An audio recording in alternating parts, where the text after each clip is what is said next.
Tudo bem com vocês? Estamos aqui novamente, né, falando um pouquinho sobre literatura e dessa vez, obviamente, né, dando ênfase aqui ao meu material, um livro que eu escrevi em 2018 pela editora Ícone, uma parceira já de 10 anos, né, há 10 anos juntos, desde o primeiro livro.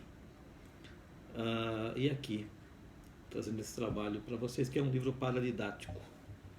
Um livro voltado para ensino médio, ensino fundamental, Fundo 2, até o Fundo 1 também, né? Fundamental 1, 2, ensino médio.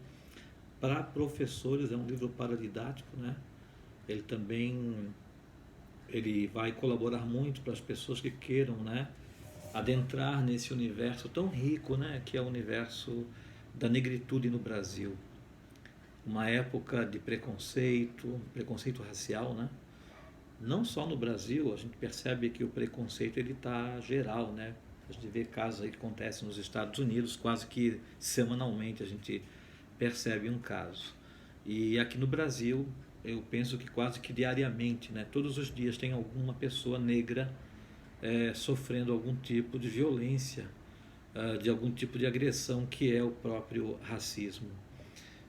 Então eu trouxe esse livro com esse propósito, de dizer a vocês, né, que o que me levou a escrever esse livro intitulado Mitologia dos Orixás Africanos, História, Cultura e Religiosidade.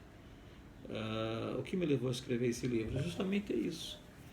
Eu acredito que a literatura, né, quanto mais materiais nós tivermos disponibilizando para que as pessoas realmente leiam, né, se instruam.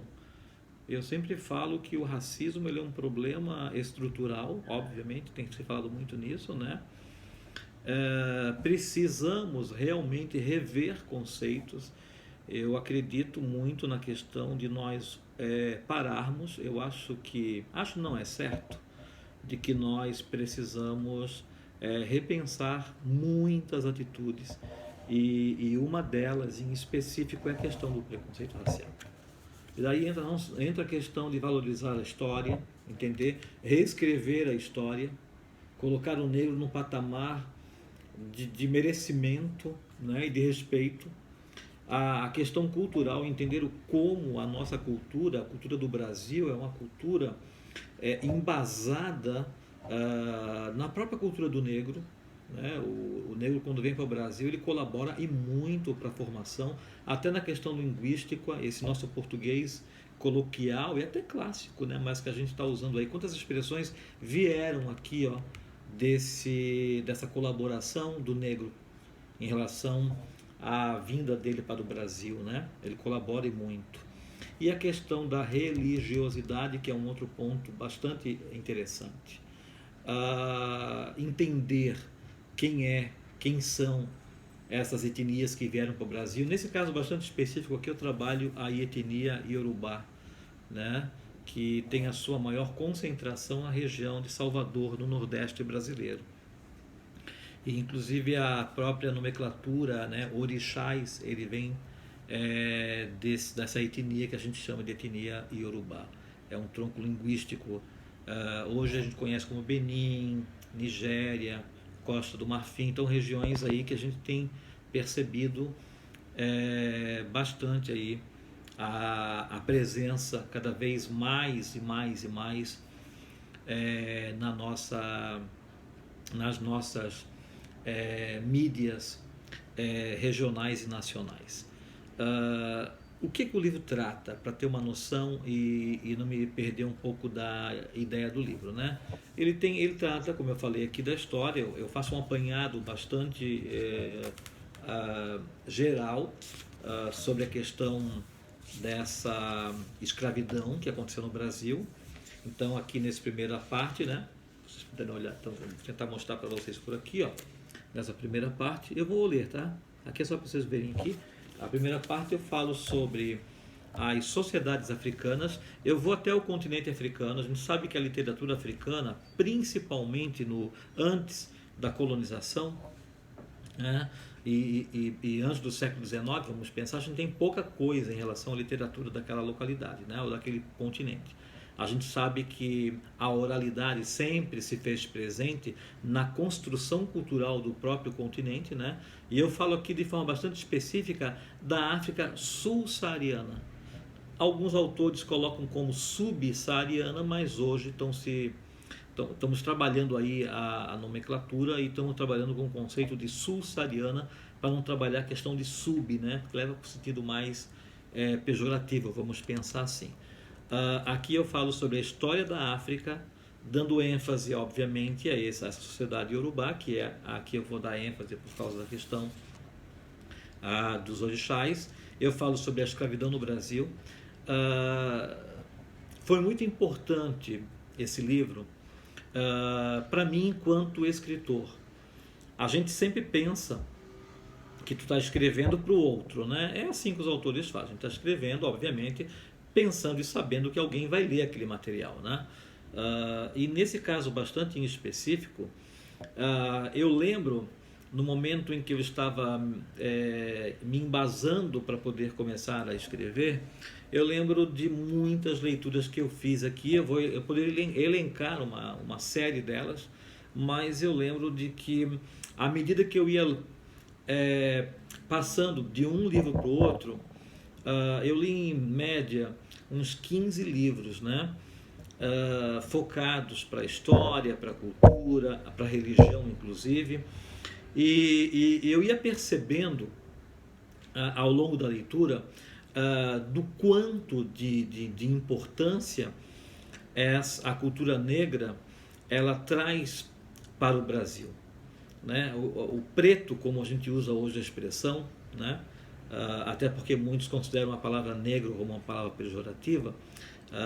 O preto e a preta que vieram lá do continente africano, eles trouxeram uma bagagem cultural muito, mas extremamente rica. Então isso eu coloco aqui nessa primeira parte. E é claro que não tem como você não fazer associações da questão da negritude brasileira com a questão da religião também, né?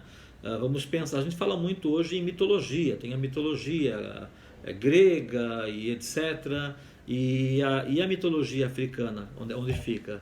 Então aqui a gente tem aqui um material que fala justamente da mitologia africana, dos deuses orixás africanos, que ainda são reverenciados dentro dos candomblés, sejam os candomblés de Salvador, no caso da Bahia, sejam os candomblés também que a posteriori se locomoveram, né, foram para a região do Rio de Janeiro e depois se estenderam para São Paulo, ao sul do Brasil e outras áreas.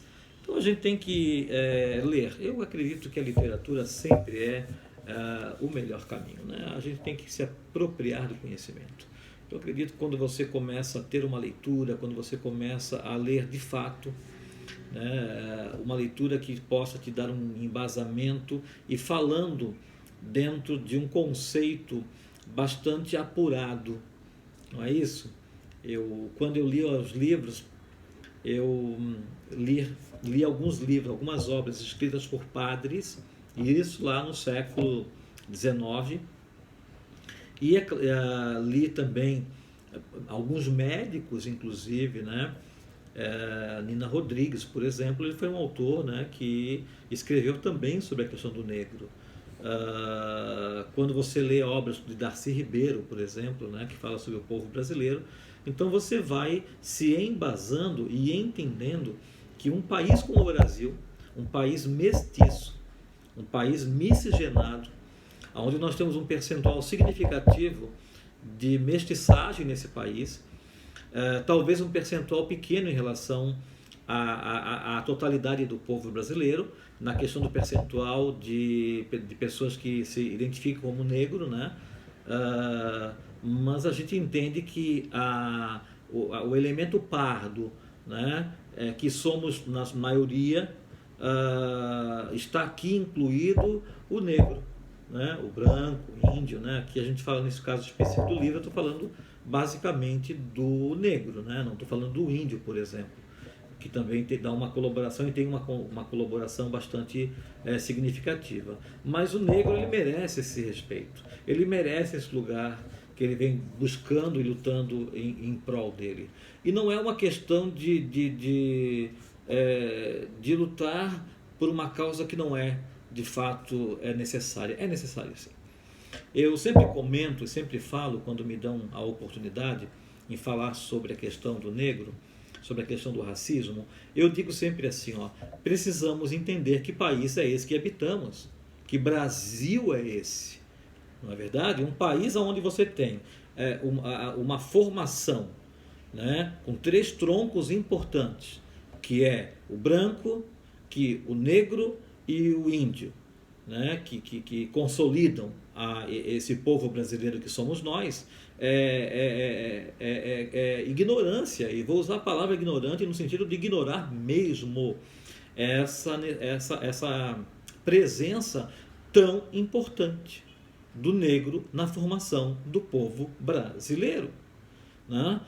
Dizer que o negro não sofre preconceito é simplesmente fechar os olhos para uma realidade que não é verdade? Então, muitas vezes você fica sensibilizado, né, porque ganha mídia com um fato que acontece nos Estados Unidos, de repente, de um negro que é assassinado. Obviamente, a gente tem que ficar realmente indignado com qualquer tipo de violência, racismo, seja em qualquer lugar do mundo, mas a gente esquece muitas vezes que aqui no Brasil, dioturnamente, nós temos aí negros e negras, pretos e pretas, que estão sofrendo preconceito, não é verdade?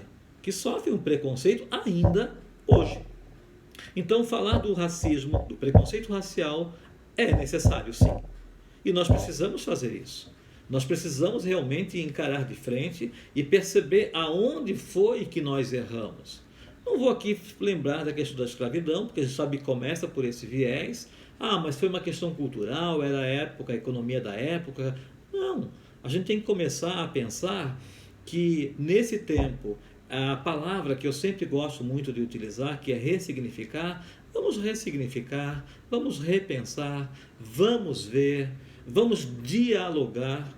Eu lembro que em 2018, o ano que eu estava lançando esse livro aqui, que eu estava, na verdade, finalizando ele, porque ele foi lançado oficialmente em 2019, editado em 2018 e lançado em 2019. Então, no ano de 2018, eu participei do encontro que foi justamente no dia 4 de novembro, que o mês da consciência negra é o mês de novembro, né? Então, no dia 4 de novembro, eu me lembro que era, não sei se era um sábado, era um domingo, não me recordo muito bem, talvez tenha sido num sábado. Nós nos encontramos num espaço chamado CAAF, que fica localizado em São José. E nesse espaço, eu coordeno algumas atividades nesse espaço. E nós estávamos lá com lideranças e representações de movimentos negros, não só da grande Florianópolis, mas também do Estado. Aquele acontecimento, aquele fato, estávamos ali reunidos aproximadamente 50 pessoas, líderes de movimentos, como eu acabei de falar, movimentos negros, pesquisadores, estudiosos, profissionais, e a gente fez o que a gente chamou naquele momento de uma abertura oficial da Semana da Consciência Negra estadual, mesmo sendo dentro da grande Florianópolis, mas o movimento, ele era um movimento, naquele momento, um movimento estadual, que tinham pessoas também que vieram de outros municípios do estado, e ali eu tive a oportunidade de ressignificar. E olha, que eu li muito, que eu escrevo bastante, participo de alguns movimentos, inclusive a Uniafro, que é uma associação catarinense focada para a valorização da cultura, da religiosidade e da história do negro no estado, um estado branco, vamos pensar, né, que sempre foi um estado europeu, né, mas que tem o negro ali presente na sua formação.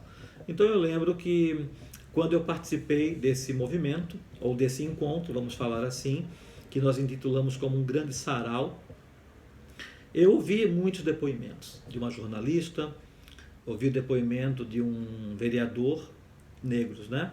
Ouvi depoimento de uma escritora, também negra, e naquele momento, ouvindo os depoimentos, e a gente fala da resenha, da conversa que se instaurou ali, né, naquele momento, eu comecei a perceber a necessidade de nós, já naquele momento lá em 2018, a necessidade de nós falarmos, sim. Nós, enquanto brancos, enquanto sociedade, enquanto pardos, enquanto mestiços, enquanto negros, índios, é necessário falar. É necessário nós entendermos esse plural que é o Brasil. Mas é um país plural, né? Negar essa diversidade que nós temos dentro do Brasil é negar a própria história brasileira, né? Então, por isso que quando eu fui escrever esse livro aqui, o que me deu o insight, o que me leva verdadeiramente para a escrita, é justamente, de alguma forma, colaborar, né? Tanto é que é um livro paradidático, ele é voltado para escolas de Fundamental 1, Fundamental 2, ensino médio. É uma leitura numa linguagem bastante acessível. Sugiro também para professores que trabalham nessas temáticas em sala de aula, né? E para qualquer pessoa que queira conhecer um pouco dessa cultura, dessa sociedade, dessas etnias, já que não veio um grupo só, vieram vários grupos, né? Os dois mais significativos que a gente sempre fala, que são os bantus e os sudaneses, né? Mas os negros, na sua complexidade, que vêm para o Brasil, que vieram para o Brasil, eles deixam um legado de uma importância imensurável. De uma importância imensurável. Então, quando eu vejo movimento, quando eu vejo qualquer atitude, qualquer comportamento que vá de encontro a uma atitude preconceituosa, eu, estando ali naquele momento, presenciando, eu não fico mais neutro, eu me manifesto. Eu lembro que eu estava numa ocasião, num aniversário, nunca vou esquecer desse fato. Eu estava num aniversário e alguém, por algum motivo que eu não vou entrar aqui nos detalhes, ele fez um comentário pejorativo sobre a pessoa negra, né? E a pessoa estava presente ali e fez uma brincadeira. A pessoa, obviamente, bateu de ombro, né? Até porque não era a primeira vez para aquela pessoa que aquela brincadeira tinha acontecido, mexendo com um tipo de cabelo e com um tom de pele. E eu deixei a pessoa concluir o seu comentário racista e muito pejorativo, e na sequência eu adentro, né? Eu falo e manifesto. Eu falei assim, olha, no mínimo o que eu peço de você é uma retratação aqui, agora, nesse momento, né? A pessoa que foi acometida do racismo, né? Que também é um amigo nosso, ele não vamos deixar quieto. Não, vamos deixar quieto, não. Eu acredito que é necessário a gente não deixar nada mais quieto. É preciso falar sim, é preciso se manifestar sim, e é preciso a gente voltar aos bancos escolares. Eu sempre falo isso, né? É preciso lermos. Hoje nós temos aí uma quantidade bastante significativa de livros. A literatura cresceu muito, trazendo elementos, embasamentos para nós todos. Então aí eu mais uma vez sugiro, eu não estou aqui fazendo uma propaganda do meu livro, também pode até ser, né? Mas a intenção é justamente essa, é um momento que fala-se tanto na questão do preconceito racial, que fala tanto da questão do racismo dentro do Brasil, fala-se em racismo conjuntural, racismo estrutural, e a gente então precisa realmente falar assim. As pessoas dizem, mas tem que falar de novo nesse assunto, mais uma vez falar sobre a questão do racismo. Gente, enquanto uma pessoa estiver sendo maltratada, sofrendo racismo, é preciso falar sim, né? É preciso falar sim, né? E é uma conversa de todos nós. Não é uma conversa só do negro se defendendo. É uma conversa de todos nós, né? E aqui nós estamos pontuando a questão do racismo, na questão do negro, da negritude, não é verdade? Quantas outras pessoas sofrem preconceitos dentro desse país, né? E a gente vai ficar de braços cruzados? A gente vai ficar vendo as pessoas sofrendo racismo e não dizer nada, não é verdade? Simplesmente batendo de ombro e dizendo não é comigo. Não é com a gente. É brasileiro, compõe esse Brasil que somos nós somos o Brasil. Eu gosto muito de uma fala de Darcy Ribeiro, que escreveu o livro O Povo Brasileiro, né? Ele fala muito da mestiçagem, da questão da importância dessa construção do Brasil, dessa identidade brasileira que somos, né? Esse povo miscigenado, né? Ele usa muita expressão no seu livro. Então é preciso sim a gente poder entender essa composição rica que somos nós. Essa composição rica, né? Esse legado trazido pelos negros, assim também como tem a questão do legado do índio, né? Mas aqui especificamente falando do negro. É preciso parar, é preciso olhar com muita atenção as nossas atitudes diante de situações preconceituosas e racistas. Então, voltando mais uma vez ao livro, eu sugiro aí, é uma leitura bastante simples, eu uso uma linguagem bastante coloquial, não é linguagem técnica, mesmo sendo um livro paradidático, né? Eu até coloco alguns mapas aqui na parte inicial do livro, vou mostrar aqui para vocês. Vamos ver se consigo pegar uma páginazinha aqui que aparece um mapinha, acho que bem aqui no início já aparece. Ó, eu coloco alguns mapas, né? Quem olha, ó, ele tem uma aparência bastante didática, né? Ele foi feito com esse propósito. Falo também no segundo capítulo do livro, são 2 capítulos só, tá? Eu falo da mitologia, que é justamente a parte 2 do livro, e eu falo aqui da questão dos mitos e lendas iorubás, certo? E eu faço comentários aqui bastante pontuais sobre cada uma das divindades.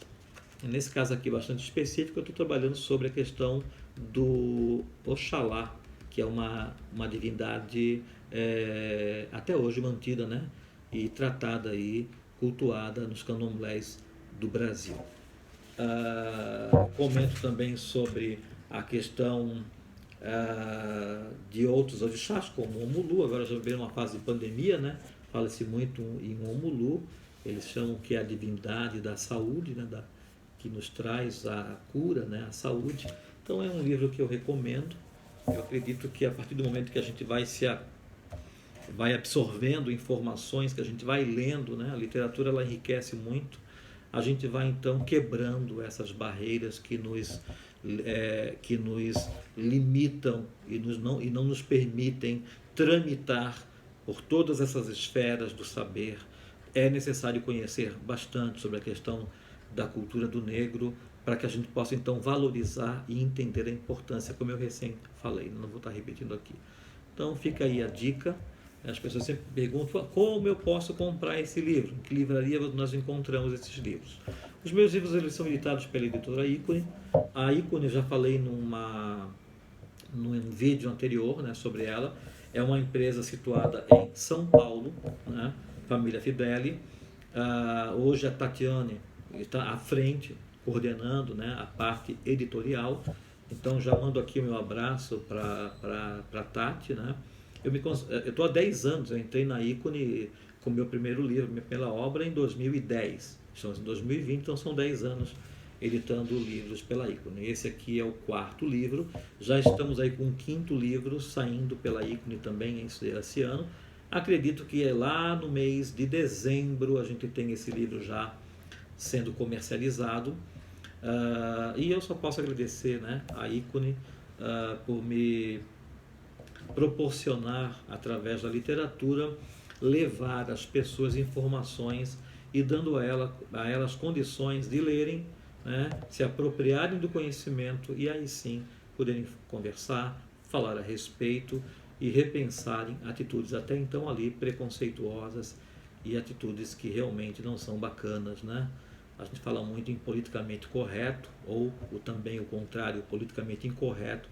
Vamos corrigir aquilo que tem que ser corrigido, vamos realmente rever e ler.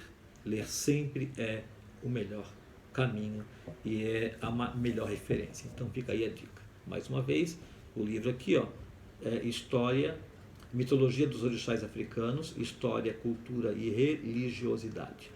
Eu faço um apanhado histórico, por isso que eu falei em história no início, né? Eu faço um apanhado histórico, trabalho bastante a questão cultural e culmino, finalizo, já que eu falo em orixá, com a religiosidade. É preciso conhecer para poder falar. Tá? Então, um beijo na alma e no coração de vocês. E o próximo vídeo, né? A gente fala mais um pouquinho sobre outras obras, outros temas, outros assuntos. E lembrando também que eu tenho aí o encontro toda semana, aí eu chamo de live das quintas, né? Live das quintas, aonde na quinta-feira às 20 horas, às vezes às 19 horas, eu tenho um encontro e falo com pessoas profissionais das mais variadas áreas para que a gente possa conversar sobre temas variados, tá? Então um beijo para vocês, então até o próximo vídeo ou nas quintas-feiras a partir das 20 horas no meu Instagram, giovannimartins.ilha. Vai lá e assista a nossa live. Um beijo, um abraço e até.